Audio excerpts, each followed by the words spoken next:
বন্ধুরা, প্রধানমন্ত্রী নরেন্দ্র মোদী 17 এবং 18 জানুয়ারি 2026 পশ্চিমবঙ্গের মালদা স্টেশন থেকে ভার্চুয়ালি এবং ডিরেক্টলি মোট 10টিরও বেশি এক্সপ্রেস এবং লোকাল ট্রেনের উদ্বোধন করতে চলেছেন।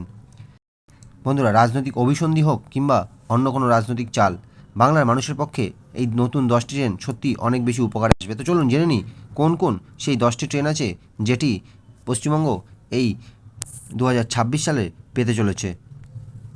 বন্ধুরা, নাম্বার 1-এ আছে আলিপুরদুয়ার থেকে বেঙ্গালুরু অমৃত ভারত এক্সপ্রেস।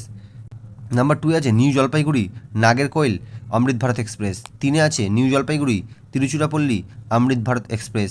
নাম্বার 4-এ আছে রাধিকাপুর বেঙ্গালুরু এক্সপ্রেস। নাম্বার 5-এ আছে বালুরঘাট বেঙ্গালুরু এক্সপ্রেস এবং নাম্বার 6-এ আছে আলিপুরদুয়ার পানভেল অমৃত ভারত এক্সপ্রেস।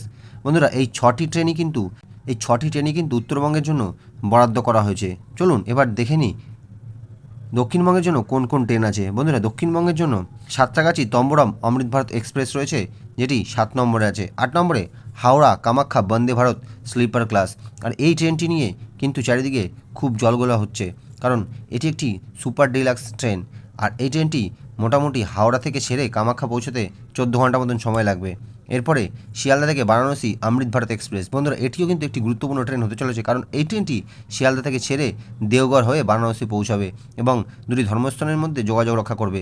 এবং নাম্বার 10, বন্ধুরা, নাম্বার 10-এ বাঁকুড়া ময়নাপুর মেমু দীর্ঘায়িত হচ্ছে জয়রামবাটি পর্যন্ত। পরবর্তীকালে এই ট্রেনটিকে মায়াপুর পর্যন্ত আনার পরিকল্পনা চলছে।